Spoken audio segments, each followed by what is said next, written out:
welcome to Croft.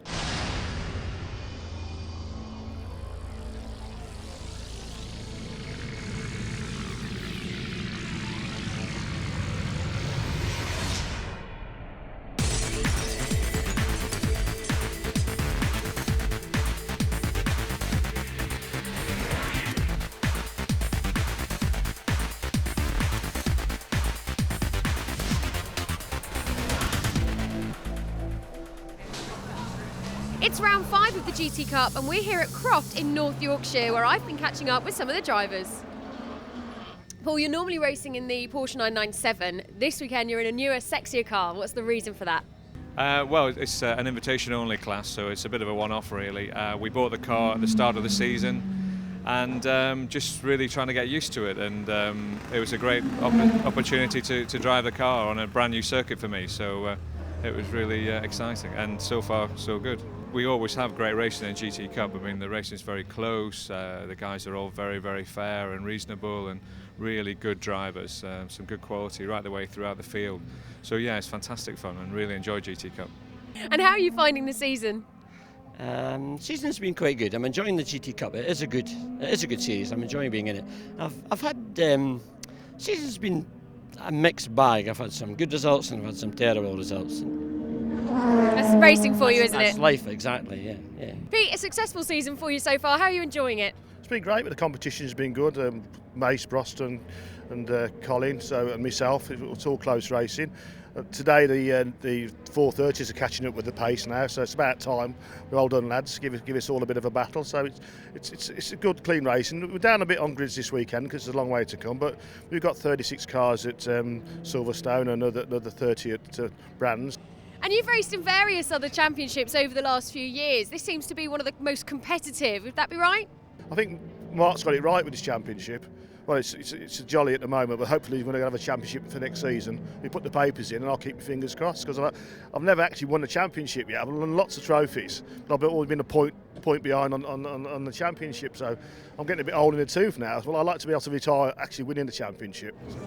With performance being equalised within the series, I spoke to Mark Haynes about the changes for this race. So Mark, it's really apparent this weekend that the Ferraris are pulling themselves up through the field in terms of lap times as well. What's the difference there with the setup? Well, we are looking at the moment at equalisation between the cars, and we've allowed the Ferraris to make some modifications to help them get up with the Porsche 997, because the Ferraris that are entered in the GT Cup were standard challenge spec Ferrari 430s, and we've just allowed them to put some aero kit on and make a few other tweaks to the car just to give them that edge. And that's been something that's been quite a key part of the championship throughout the year for you to develop, hasn't it? Absolutely. I mean, we've got a great grid of very mixed different cars, different GT cars, and we've got to try and make sure that obviously they can all compete together and be competitive with each other. Obviously we've got a very wide spread of driver experience as well, so we've got to try and neutralise that by bringing in a professional driver to run comparison times between the different types of cars, and that work's going to be ongoing now. We've got a test day booked at Silverstone where we're going to put our pro driver in a number of different cars. We've got a long way to equalising the Porsche 997 and the Ferrari 430, and this weekend you'll see the 430 sprouted wings. That's to help them get on terms with the 997, because the 430 was a standard cup car, and then in the future at Silverstone we're going to be looking at the Ferrari 360 and the 996 Porsches in Class 2 and trying to make sure that's all equal. So eventually it will be purely driver standard that makes the difference on the performance, I guess, will it? Absolutely. I mean, the cars are fairly well evenly matched at the moment anyway. Certainly the 360 and the 996 have been racing together for years in British GTs. But we just want to make sure that we've got it right for the GT Cup. But yeah, we have a very, very wide spread of drivers. It's one of the great things about the GT Cup. We've got anybody from novice through to club championship winners, and definitely, you know, the driver element is the biggest element in it. The cars are heading off now for their green flag lap. It's a 30-minute race in which Paul Hogarth takes pole in the invitation class. Here's Simon Hill with the full grid. Well, a very different look to the grid from Paul Hogarth's perspective. A winner last time at Brands Hatch in his regular Porsche, but takes pole in the Lamborghini ahead of Correa. Great qualifying from him, Paul Mace, Colin Broster, Stevenson Price. And as they go further down the grid, a regular of David Bottrell in Class 3, Bertie Carruthers, and right at the back we see Russ Nathan in a 360. Rolling start, all important for these guys to get a nice, neat start. Rob Bath joins me. We've seen some chaotic starts and we've seen some perfect starts. What are we going to get today? Well, we're hoping for a nice clean start. Conditions much better than they were for the last race in the GT Cup, which was held in wet weather conditions at Brands Hatch. But things looking good today at Croft, warm and dry. Tommy Correa is going to probably be feeling a little bit tense at this point, coming alongside that incredibly powerful V10 Lamborghini of Paul Hogarth. Really does look spectacular, doesn't it? It's great to see that car putting on such a good show. Hogarth clearly enjoying the competition. And Croft, what a great place to debut. Look at Correa just looking across, looking to see what the pole man's going to do. They're watching for the starter to unleash them. And they're going to see a mixture of Italian and German horsepower and everything else charging down towards the first corner here at Clervaux. Very tricky corner, drops away, easy to outbrake yourself. Let's watch for any action unfolding. Correa just about hands on a second, bit of contact with the Porsches in the middle. I think that was Pete Morris and Mark Stevenson maybe getting into each other a little bit. Paul Mace in the black car working his way through. Stevenson seems to have emerged unscathed. Can't see what's quite happened to Pete Morris's car though. I think he seems to have got away with it, Rob. Going to be very, very important for Hogarth just to keep it neat, because I think he's got enough of a break already. Correa will look to keep him honest, but what we lacked in quantity, we made up in quality at the start. Great stuff there from all the drivers. That was easily the best start we've seen all year. And we see the field stream out of Tower, riding on board with Correa on that new 430. He's pushing to keep up with the Gallardo ahead of him. Oh, there, Hogarth's car looks so balanced, doesn't it, through there? You can see that rear aero really working well. That's the sort of corner where aerodynamics, of course, come into play massively. And we watch now, you can see Correa putting more and more pressure on Mason. It's paid. He makes a mistake, Rob.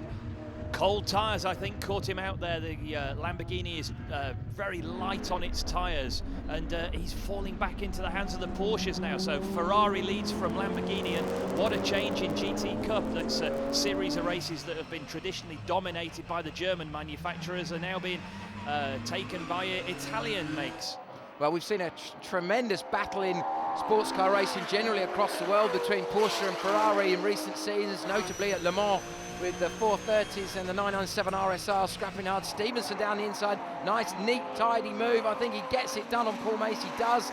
The Globewatch car looking very balanced through there, and he sweeps into the right-hander, along with Hogarth, a man that's raced in the past in the Porsche Carrera Cup. In fact, Hogarth has been taking in some rounds of Porsche Carrera Cup in his regular 997.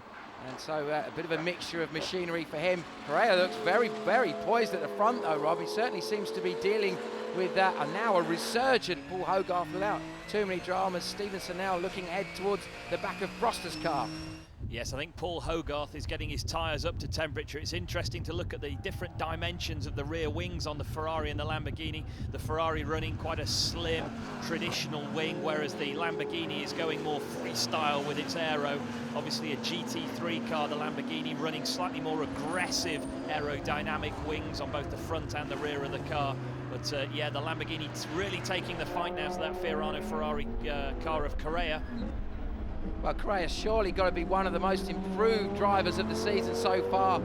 Now getting himself onto the front row of the grid and leading the race, and seems to be dealing with the pressure from Hogarth quite comfortably. I wonder if Hogarth, maybe Rob, is just biding his time, perhaps just keeping the tyres nice and cool, not working it too hard at this stage of the race. Yes, 30-minute race, and the pace from qualifying shows that the Lamborghini does have a slight advantage around it over the Ferrari, but he'll be in no rush to get by. Very, very bumpy this section. We see the cars really moving around as they come round Hawthorne.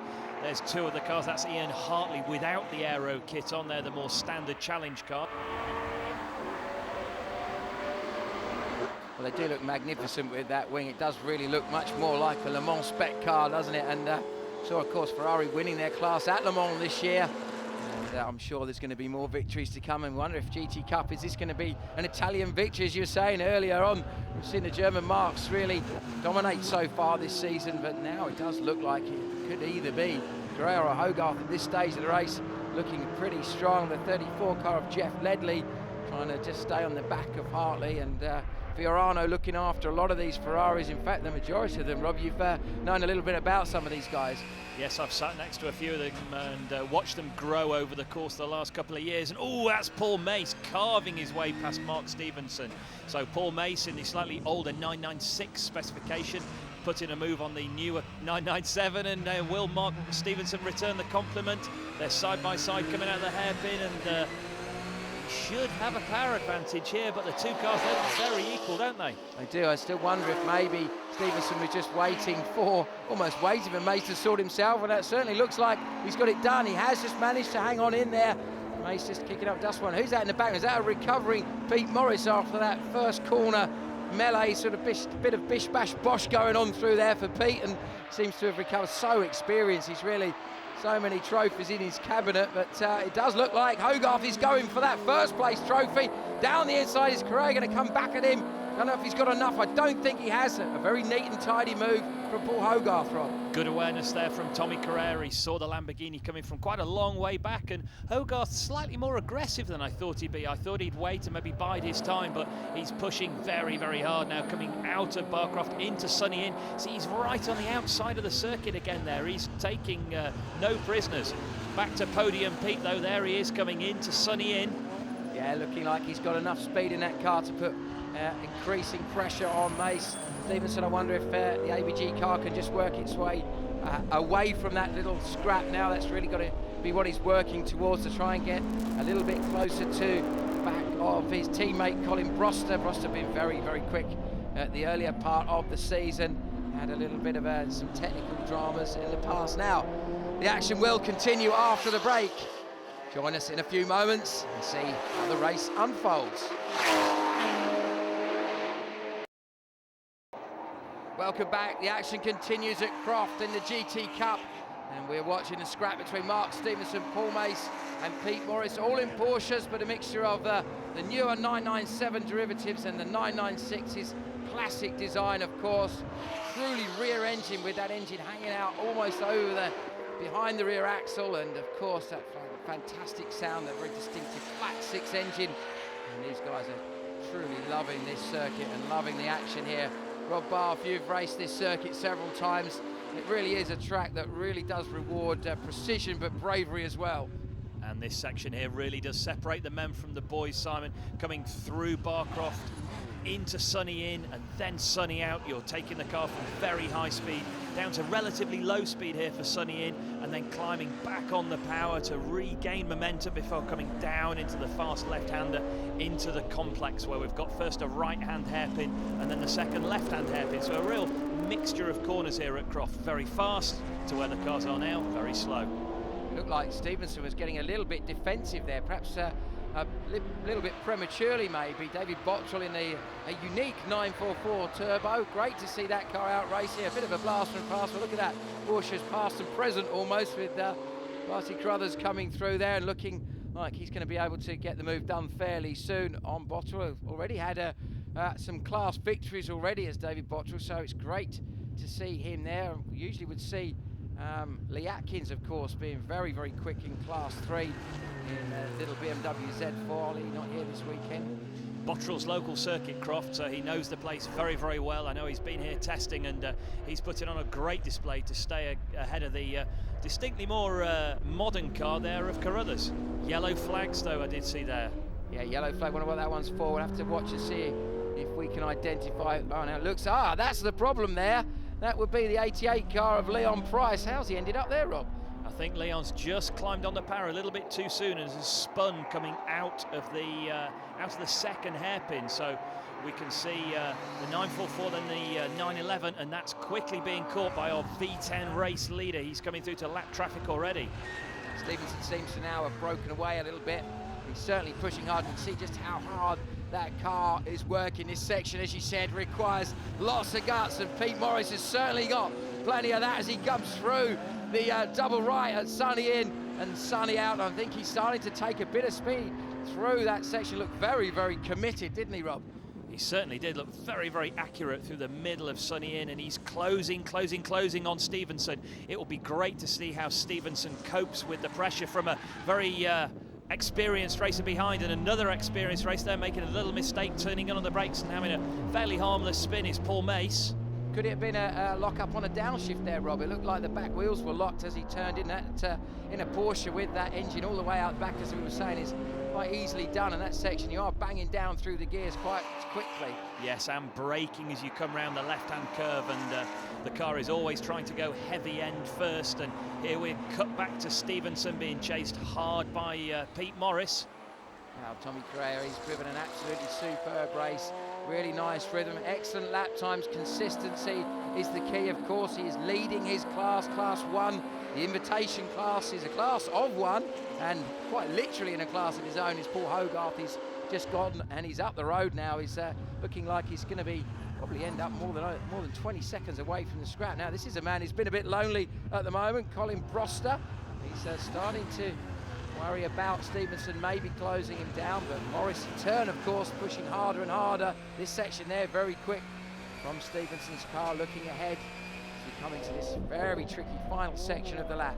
And this is where we saw Paul May spin. As you come round the left-hand curve, you're braking, as you're saying, coming down the gears. So easy to lock the rear wheels there, but Stevenson through, and again, Pete Morris very, very aggressive in his car positioning, moving his car around to show Stevenson as much as he can of it to put him off as they come into the traffic now. Yeah, Crothers is going to have to be very vigilant, make sure that there's enough room down the inside into the very bumpy and very tricky section at Clervaux. The road dropping away a little bit. Very common to see cars go through that section, have the back of the car step out. We had a British Touring Car Championship earlier this season, and the Porsche Carrera Cup cars running in mixed conditions here. A lot of people having problems there. Meanwhile, Carrera just seems to have got himself into such a nice rhythm now, and hasn't had to worry too much about what's going on behind, but these guys certainly have got a lot to race towards the end of the race. Cracking body language there from Pete Morris. Such an athlete in the car. You can see him working so hard behind the vehicle's controls, but always one step ahead, and he's putting a lot of pressure now on Stevenson, looking to the inside as they come down into Barcroft. Wow, that's be a great position if he could make it up there.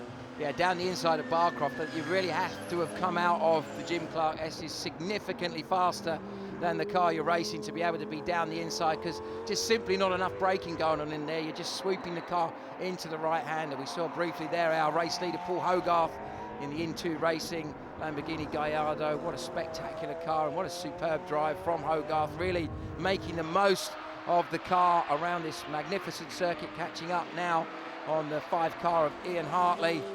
I don't think it's going to be too long before he is through, because that is, as you said, one of the more standard Ferraris, unlike the more advanced modifications that we've seen to Tommy Correa's car. And just listen to that V10 engine in the Lamborghini. It sounds absolutely incredible as he pulls up through the gears using this sequential gearbox. The engine cuts just for a moment with a real vicious crack. It does sound incredible. Here's Leon Price, though. He's recovering from his spin that he had earlier at the second hairpin. It's interesting, quite a lot of the guys in the Ferraris especially can still see with a novice cross on the back of their car, telling you that they are still relatively inexperienced guys. So pretty beefy and meaty and powerful cars for guys that are new to motorsport, but just shows you what a great initiative the GT Cup is. To get a mixture of drivers, Russ Nathan, another one relatively inexperienced driving, and a mixture of guys with the experience of Pete Morris and guys that are also new to the sport like Russ Nathan, out there scrapping and enjoying their motorsport. Yeah, Formula Ford 1600 like you and I started in, no longer the case. I straight into a big GT car. It's a big step to make, and I think Pete Morris's pressure has finally paid off. Yeah, it was just edging closer and closer to getting Stevenson to make a bit of a mistake, but he's on the wrong side of the circuit now. I think he's going to find it very difficult to go the long way round. Yeah, he has to tuck back in behind Stevenson, so going to have to really make that move stick into a corner, I think, because Stevenson seems to just be able to get away once he gets the car straight. You wonder here how much he's taking out of his tyres, trying to defend as hard as he is. We just saw the yellow car of Broster flash through our shot. I don't think he's under any significant pressure. Always a tricky scenario to be in as Morris nearly gets to the inside because Roster is far enough ahead not to worry about the guys behind, but too far back from second place to have much to chase, so hard to concentrate sometimes. And we're edging closer now to the checkered flag. The body language of these two guys is changing. You can see them visibly pushing harder, taking more risks. Stevenson pushing very hard into Sonny out. There is, oh, and he's run wide. He's run wide. That's given Pete Morris the advantage as they come down towards the complex side. He's down the inside. He said that was a robust move, but a fair move. He really read that situation brilliantly. Stevenson will be ruining that mistake. The pressure just seemed to get to him, Rob. It just seemed like he picked up the power. I wonder, we were talking, oh, but then Morris just leaves a little bit of a gap and Stevenson is back and he just sort of sideswipes Morris. And I'm sure that's going to be job done now for Mark Stevenson. And as they come onto the last lap, Mark Stevenson will pull away Pete Morris. You saw him lose his splitter on the front of the car, so I think that's that battle over. But great job from this man this afternoon, Tommy Carrera, in that new Fiorano Ferrari developed 430. Yeah, Hogarth, though, looks like he's going to get it done. Broster, I'm sure, is going to bring that ABG Porsche home in third place. Great drive from Colin, kept out of trouble, kept it neat and tidy. But throughout the field, there's still battles ensuing, as you can see there, the Apex Tubulars car of George Brewster. And we've seen, of course, a great result by Glyn Geddy in the Apex Tubulars car not that long ago here. Into Lambo, coming across the line. It is going to be victory for Paul Hogarth. 2 wins in 2 races, 1 in a Porsche and now 1 in a Lamborghini. 2 different circuits, different conditions, same result though. Hogarth wins by 22 seconds, and from Correa, Broster, Stevenson, Morris, Brewster, Ledley, Hartley, Price and Carruthers.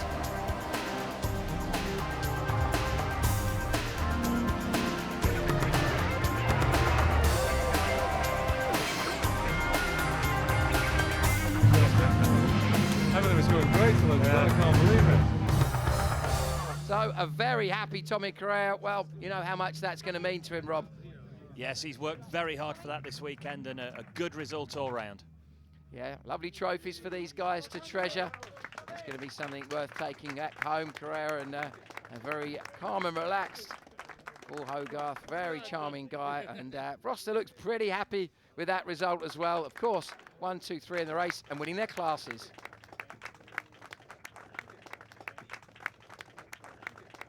Colin, a fantastic race. Did you enjoy it? Yeah, I did. It was a bit lonely, but I was told I was out the team if I didn't win today, so I get to stay tomorrow.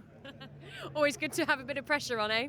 Yeah, Pete knows how to wind people up and get them going.